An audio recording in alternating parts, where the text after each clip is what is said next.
what is the biggest crisis we're facing? The frogs are gay. What their plan is to make the clouds over the UK to reflect more sunlight and to lower the temperatures in the islands. Let's pollute the world for climate change. These people think they get to run the planet.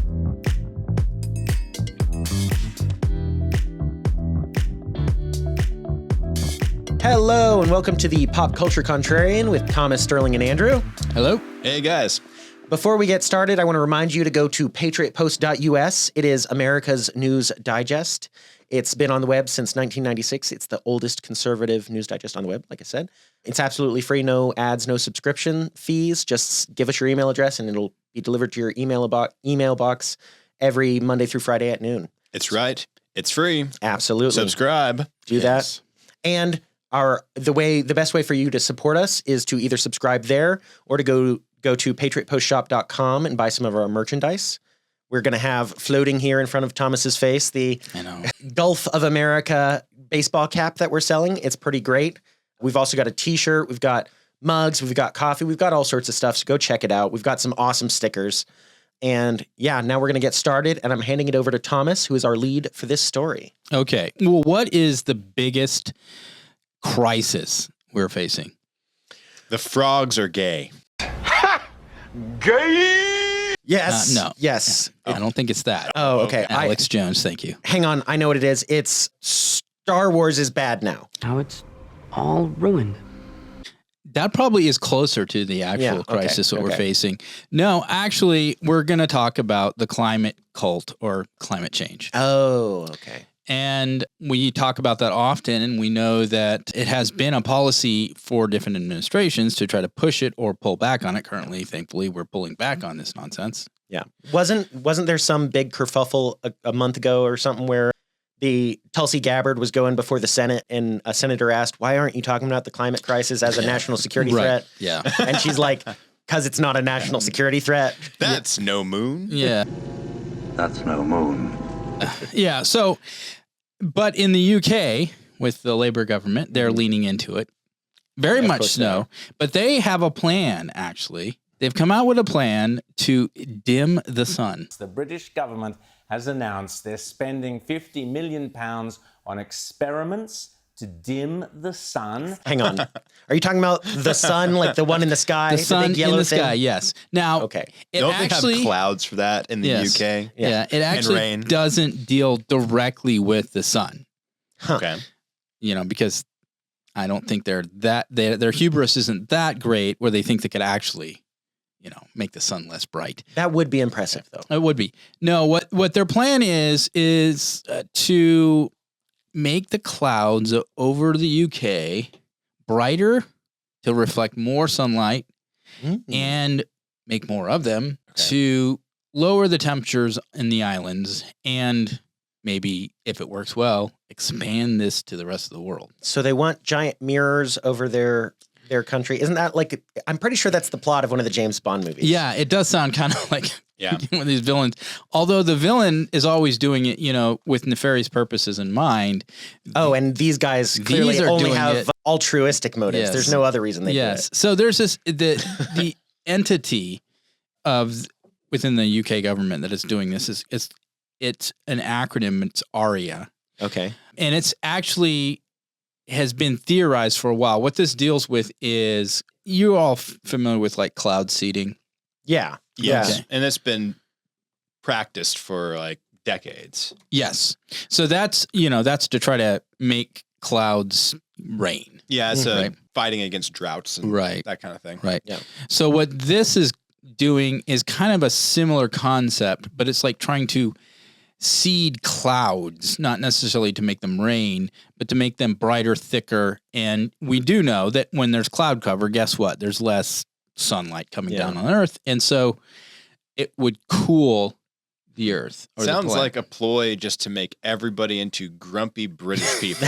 Picture of a grumpy queen. Across the globe. Because they're always under the darkness of clouds and rain and dreariness. I mean, you've got a point. This has got to be the first time the UK is complaining they're getting too much sunlight. Yeah. I mean, this is what they're going to do. So what the plan is to to seed more clouds, and they're going to seed these clouds via With microplastics. yes, almost as bad, Oh, okay. and maybe it is as bad. I don't know, but they're going to use sulfur dioxide. Okay. Now, Sulfur, I know what that is. Sulfur dioxide is one of the main components. It's a pollutant that is found, one of the main pollutants found in what makes up smog. I don't like smog. Oh.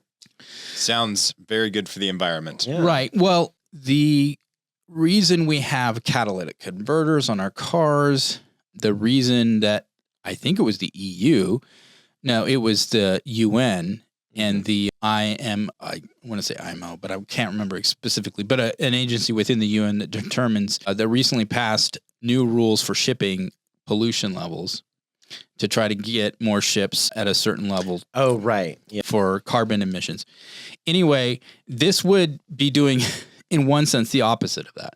Okay. This would be putting into the atmosphere sulfur dioxide as a means of helping to seed these clouds and everything. Basically, let's spew pollution into the air and it will block out more of the sun's rays. And guess what? It'll make it cooler here on planet Earth. So, Thomas, how do they intend to seed these clouds and spew this pollutant into the atmosphere?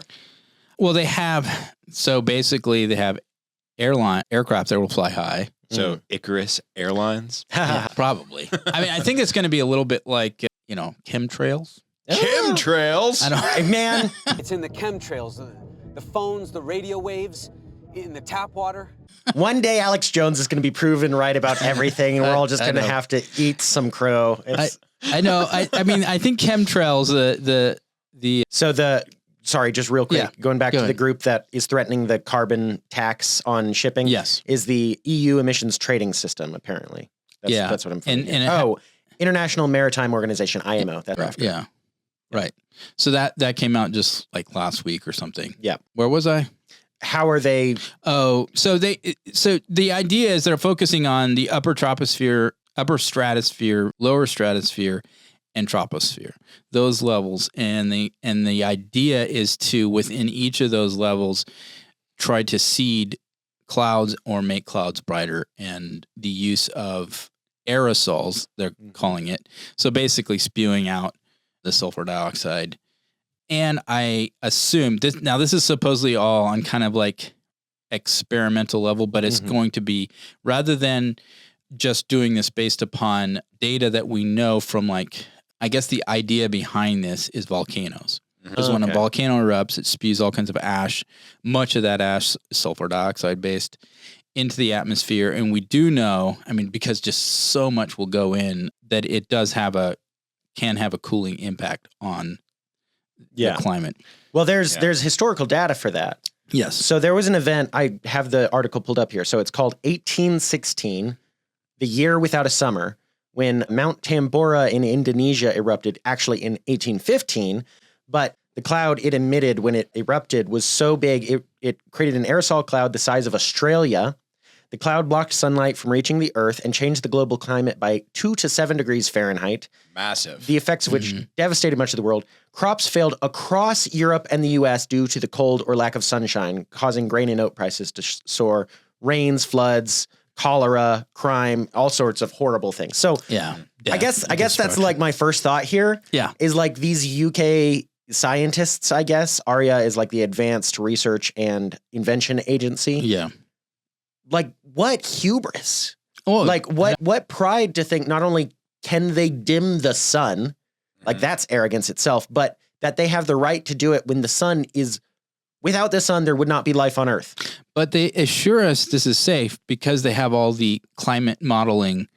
They've run all those climate models to do this. So based upon all the climate modeling, the computers at least. Surely their models are complete models of every part of the Earth and every factor. Of course. Don't we have something about these predictions of what climate change will do in the future over the last 20 plus years? I think I have a few of those pulled up, Thomas. Yeah, you want me to read some? Let's find out some of these. All right. So in 1988, NASA scientist James Hansen testified before the U.S. Senate that global warming would cause significant regional droughts in the U.S. during the 1990s due to greenhouse gas.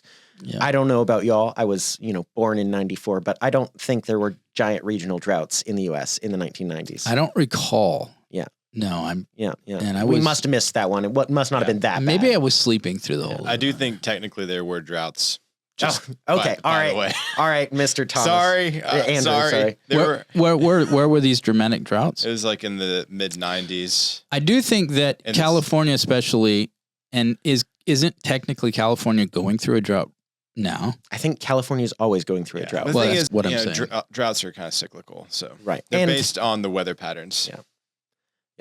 Okay, well, we don't have evidence. We don't have the link for those droughts you're saying existed in the 90s, Andrew, so they don't exist. I do remember them. No, shh, they don't exist. You're defeating our point here, Andrew. Shut up. It's the pop culture contrarian. Yeah, contrarian to them, not contrarian to us. Suppress the news. Wait, did it say what part of the U.S. again?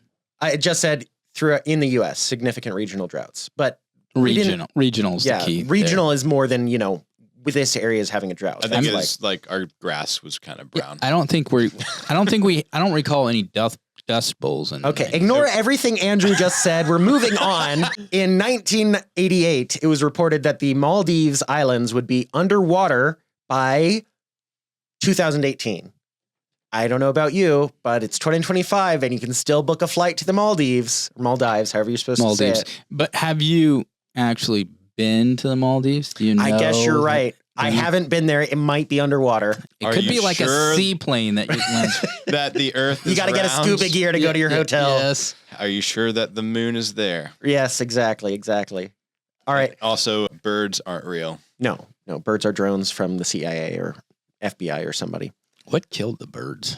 The CIA. Yes. Yeah. Okay. It's always the CIA, Thomas. They also killed JFK and MLK and everybody else too. I see. Yeah. All right. 1989, the UN officially reported that entire nations would be wiped off the face of the earth by 2000. I'm almost certain that one didn't happen, Andrew. I don't think so. Okay. By climate change. Right. By climate change. By rising sea levels. Yeah. Oh, okay. In 2000, Dr. David Viner, a senior research scientist at the University of East Anglia, that's another UK scientist we have here, he said by 2010, snowfall would be a thing of the past. So really? That's why we've not seen any snows at all in the last 15 years. Except I know you all noticed that. Winter.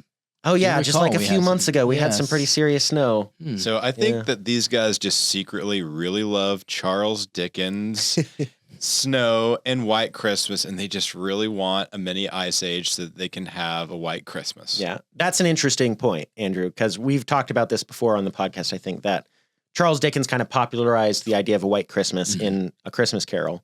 But that's not anything that was ever normal in London. Mm-hmm. But when Charles Dickens was 4 years old, do you know what year that was? It was 1816, the year without a summer. Mm-hmm. So he had snowfall in his childhood in London, and he thought it was normal. And so he wrote about it. What was the average? I wonder just through the 1800s versus today, what is the average winter temps of London versus today? Has it changed like by 4 degrees, 5 degrees, not at all? Yeah. I mean, they're saying we're in the midst of climate change, which the climate is not static. It changes constantly. We know this. And it goes through kind of like you said, there's many ice ages and warming. Yeah. No, we are going through climate change. It's just... Right. What's the cause? Right. And the question is also, is it going to keep climbing the way they claim it will keep climbing? What causes the ice ages? We do know the volcano evidently did. I know that proper meteorological data has not been collected going back to 1800. I think we started in like the 1880s collecting it properly. But let's see what Grok has to say on your question here, Thomas.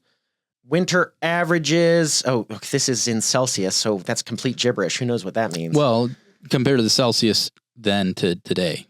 Winter averages were around 3 to 3.5 Celsius, so I think that's like 40 degrees in Fahrenheit.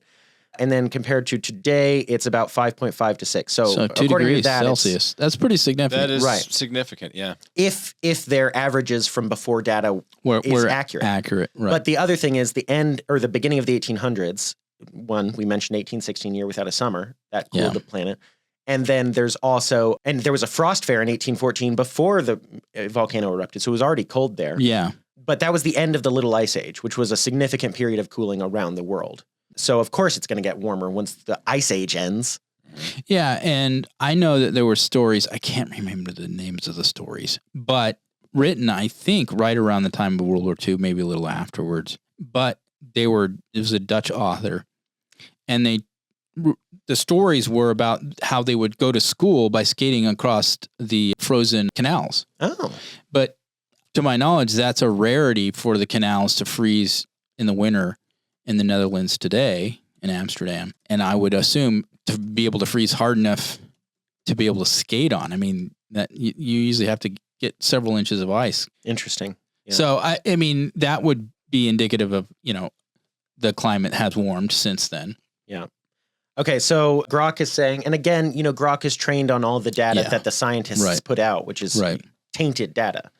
But he's saying until the mid-1980s, they froze almost annually, allowing for ice skating. And then mid-1980s? That's what it's saying. But then it says the occurrence was roughly once every 5 to 10 years since then. Okay. And then it gives me some Chinese characters because Grok gets confused sometimes and thinks I'm speaking Chinese, apparently. Could be Korean. I don't know. It's gibberish. It's all Greek to me. Yeah, I don't recognize that. Yeah. The most recent instance of the canals freezing was 2021. So it's not like it's stopped completely. Right. It's kind of, But I do think in general, we know that the records are showing that it's warmer than it used to be. The question though is, and kind of, I guess the debate I think that should exist that you rarely hear is everybody seems to have this consensus view that, it's bad that the climate's warming. Yeah. I'm always asking why, and this is where whenever I ask why, the kind of responses I'll get from those who really think the climate warming is a really major issue is these predictions. And invariably, these predictions never seem to pan out. Right. The Arctic is going to be completely ice-free in summer. You're right. Or the polar bear is going to be, extinct. Yep. There'll be no more glaciers in Glacier Park. No, there still are. Yep. I was actually watching an interesting, I think it was aerial, those aerial documentaries, and it was of Italy, northern Italy. Mm-hmm. And the northern Italy, the Alps of northern Italy are there, and there's these kind of like finger lakes or basically glacier-fed lakes that exist. Well, how did those lakes get there? They were carved out by melting glaciers, and they're not there anymore, but nobody seems to care that those glaciers don't exist there anymore. But somehow, if glaciers are melting somewhere else, this is a catastrophe. Yeah. And no, we know it changes. We know these changes have gone on the earth. They continue to do so. Yeah. And humanity just adapts. I mean, if the ocean, and we do know the ocean levels have risen, I think approximately a millimeter a year. Well, Plymouth Rock is still above ground, just like it was when the Pilgrims landed 400 years ago. Right. So it's not rising at this rate that they always worry about. Yeah. Or say it's going to. So, I mean, the big issue is adaptation is what happens. I mean, the Netherlands still has dikes as far as. You're right. Yeah, it's a great example of adaptation. Yes, absolutely. And, we live in the U.S. South, which was always sweltering and hot and humid until, about a century ago, lest somebody invented air conditioning. Yes. Thank the Lord for him. Yeah. Well, that's an interesting thing to think. How many more people live in the South now because we have the modern technology that allows for us to live indoors, reasonable temperatures? Yeah. I know the U.S. South is now, depending on how the regions are broken up, but usually the U.S. South is the most populous region in the U.S. now. Oh, is that over the last couple decades, or has this been something that's been going on since when? Let's ask Grok, how has the U.S. South grown in population in the last century, we'll say? In the last century. I mean, after the war, the war between the states. Yeah, the War of Northern Aggression. The population of the South diminished significantly, right? A lot of people I guess it was a little bit of an ebb and flow, right? Because some people left the South to go west or other places or into the industrial North where they could find jobs. Mm-hmm. But there were also Northerners that moved down. I don't think the population changed all that much. I think it was mostly pretty static for a while. Natural growth kind of thing. Okay. But then, so from 1900 to 2000, the U.S. population tripled from 76 million to 281 million, with the South experiencing the largest regional increases. Okay. It There grew it from is. from 24.5 million to about 100 million. So that's a third of the U.S. lives in the U.S. Right. South. Okay. And it's continuing to be, whereas places like California and New York have shrunk. Right. Right. Yeah. By 2023, the Yeah. U.S. South was about 130 million. By just put that in context, highest estimates, including illegal immigrants, of the U.S. population is like 350 million. Mm-hmm. So 220 million people live in the entire rest of the U.S., and then 130 million just in the South. Yeah. And air conditioning makes it, Yeah. feasible in ways. I mean, there's also like Arizona, the growth of Arizona in, Phoenix. I mean, Mhm. in the summertime, Phoenix, it's 110? triple digits. Yeah. Yeah, you have to have human infrastructure for your Right. populace to survive in Phoenix. Right. But the point here is that humans, the reason we're on every continent on the planet except Antarctica, and we even have outposts there, Yeah. is because aside from the rat, we are the most adaptable species on the planet. And in fact, actually, we're more adaptable than the rat, even because the rat follows us, not the other way around. Right. And we've adapted to basically every climate except underwater. So Mhm. I think heat, cold, whatever happens, we're going to be fine because we're going to be able to keep adapting and keep inventing, and we'll come up with something new that helps. And no, obviously carbon can't be the problem because we're carbon-based life forms, and so are all the plants that feed us. Right. Well, I think there's some questions regarding the heat trapping nature of carbon dioxide in the atmosphere. I think it kind of almost once it saturates to a certain degree, it's not like it's kind of like the law of diminishing returns. Once you get so much, its ability to trap, or the amount of heat that it traps, decreases. Yeah, that makes sense. So, I mean, the science is still, we're still learning. And Yeah. So humility rather than hubris is what Absolutely. the attitude should be. And we know that, generally speaking, when it comes to the climate, there are cataclysmic events that occur. Yeah. Earthquakes, fires, volcanic eruptions, tornadoes, these things that do devastate from nature, those are the immediate kind of phenomenon that catch people off guard. But the slow, increasing of the global temperature is not something that we're doomed kind of. Yeah, you want to know a place that at least most people, most historians and scientists believe experienced significant temperature increase within recorded human history is Egypt. A lot of Egypt was more fertile and cooler than it was, and now a lot of it's desert. And they've always been based mostly a civilization around the Nile River. Right. But they spread out further in the past, most people believe, and now they're much more limited because it's gotten hotter. But guess what? Egypt is still one of the largest countries in the world by population. Right. And I mean, if you look at the giant desert there in North Africa. Yeah.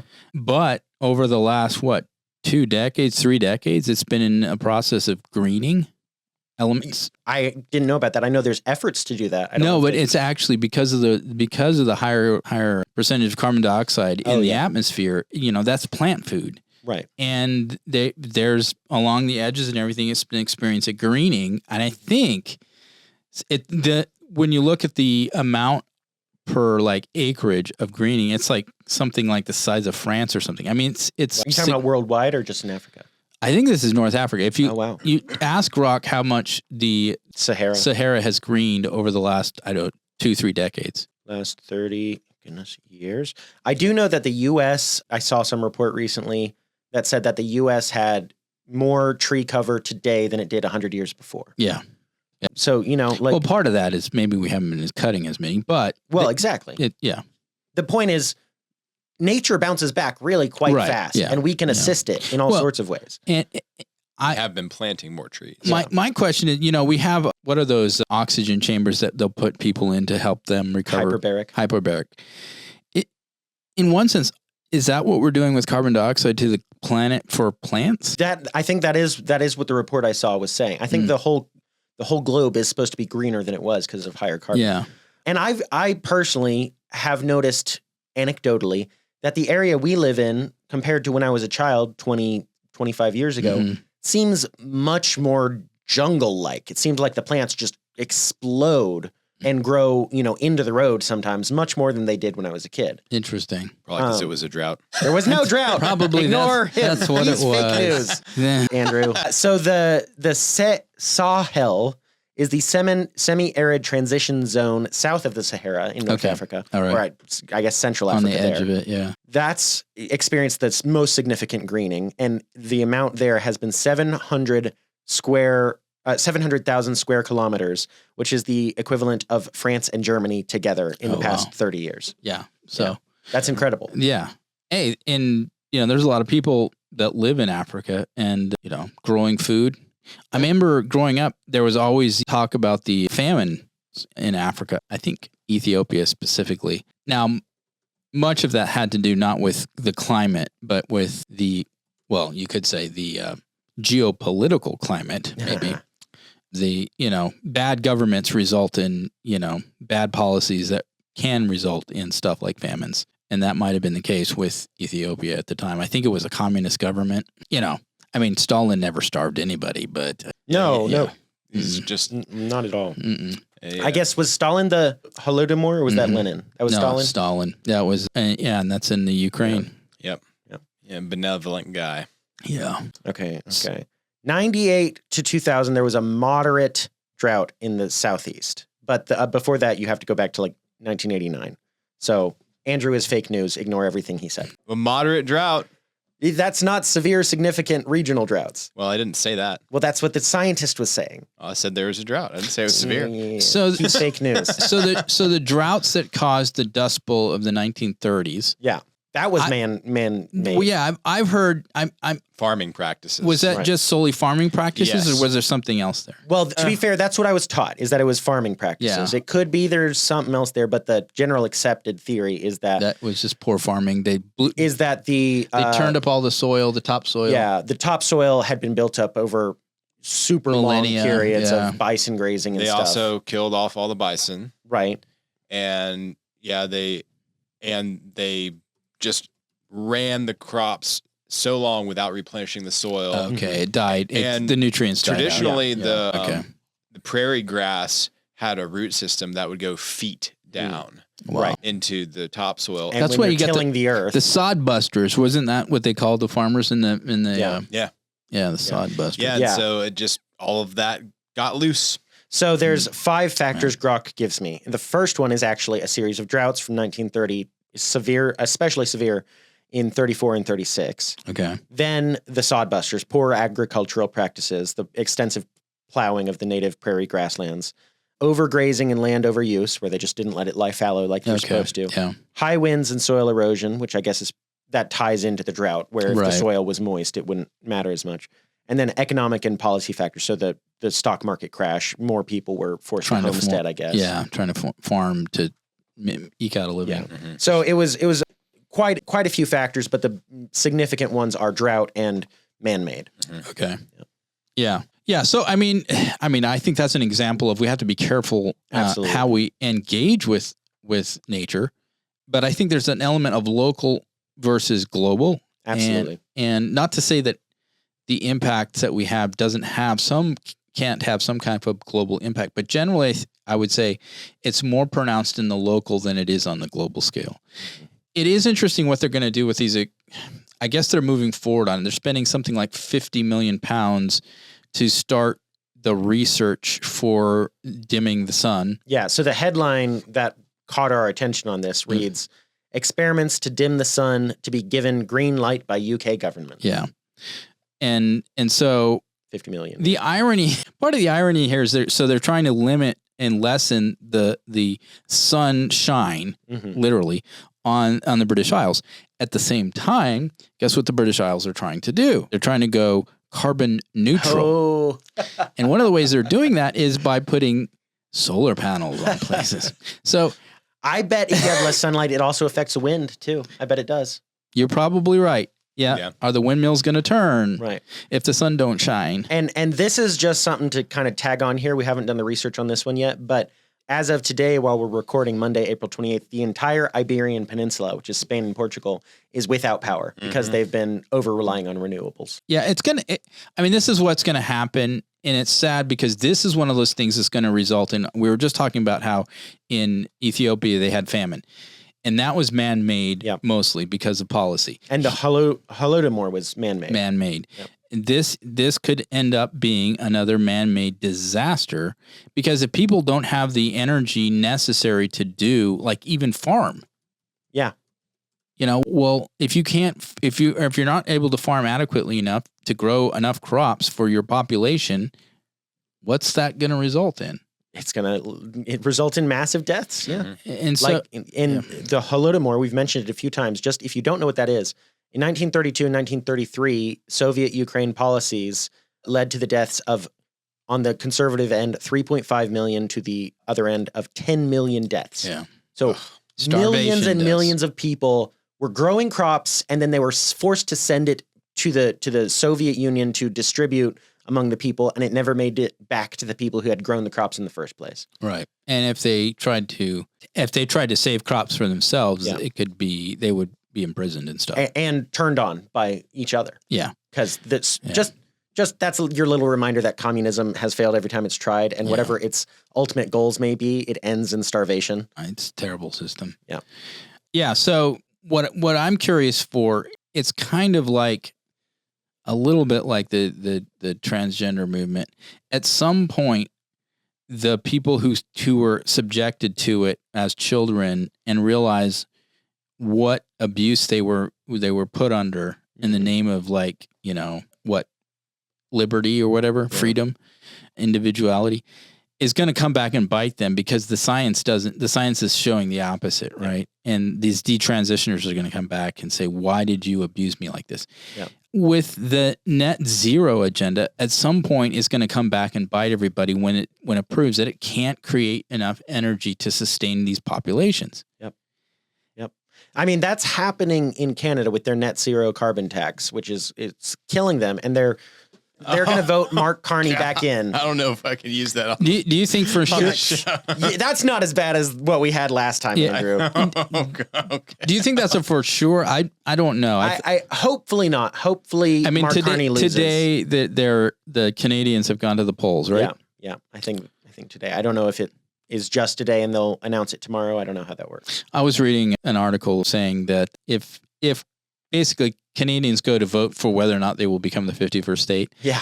Because and Trump made that tweet. Yeah. Because the idea is if, you know, the Liberal Party wins again and maintains power as they've been driving the economy into the ground, at some point there's going to be, you know, they're going to be under such poverty that they'll be looking to be like, hey, can we become part of you guys? Yeah. I don't think it's going to happen. No, Trump certainly is trolling when he posts. Oh, that, but for sure. Yeah. If you're a Canadian listening to this, it may be too late to vote, but Pierre Poilievre is the better choice. He's the one who's going to keep you from being the 51st state, not Mark Carney. Anyhow. Yeah.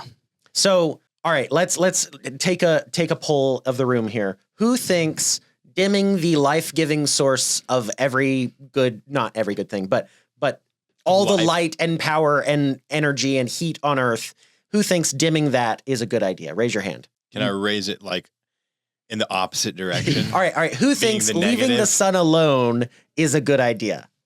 Yes, but we're not actually doing anything to the sun. Yeah. It's what's ironic to me is this is intentionally impacting our planet with stuff that we've been trying to pull out of our planet because it's a pollutant that's caused all kinds of trouble. I mean, the reason London was called London fog, it was not because it was actual water vapor, but it was because it was pollution from the industrial era. Yeah. And it's hilarious to me that they're talking about, you know what?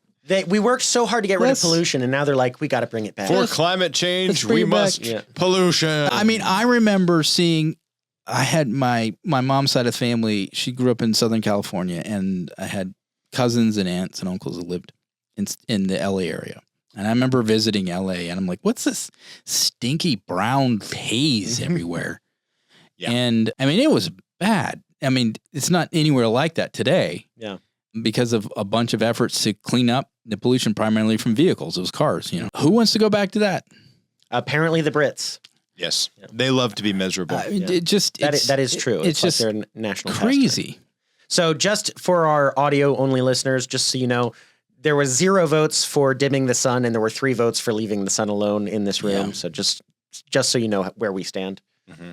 Yeah. If we had to explain that at all, I think if you're listening, it's probably obvious. Yeah. Yeah. All right, Thomas, have we covered this issue? I think for the most part, I'll leave it on this. I'm curious because they're actually going to go forward with like some of these real world experiments. So like I said, this is not just running computer models and seeing what happens. This is, let's really go out there and see what happens. They're actually going to be doing chemtrails. Yeah. I'm turning the frogs, Gary. I'm going to be interested to see if they actually have any measurable impact on the temperature because I'm kind of skeptical.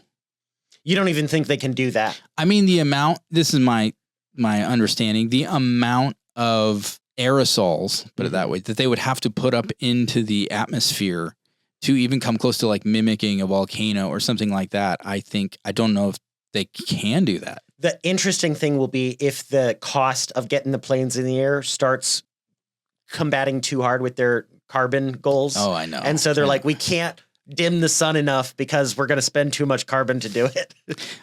Something tells me somebody might come along before they even actually start doing this and be like, hey guys, this is really not working what we're trying to do here. Yeah. I mean, it's one thing if it's a grift where you can say that you're, trying to work towards something that you can never measure and never but this supposedly is action that should be theoretically measurable. Yeah. I suppose we'll see. At least they're not trying it here. Yeah. Hopefully we won't see. Hopefully just the Brits will see. Yeah. Well, their hope is to demonstrate the feasibility of this to then increase it in other places. Let's pollute the world. Yeah, just climate change. These people think they get to run the planet. So we'll leave you with that. Do you think these people should run the planet? I don't. No, I doubt you do either. Yeah. Goodness gracious. All right. I guess that's it for today. Yeah. All right. We have been the Pop Culture Contrarian with Thomas Sterling and Andrew. We're brought to you by the Patriot Post, which, as we said at the beginning, is the oldest conservative news digest on the web.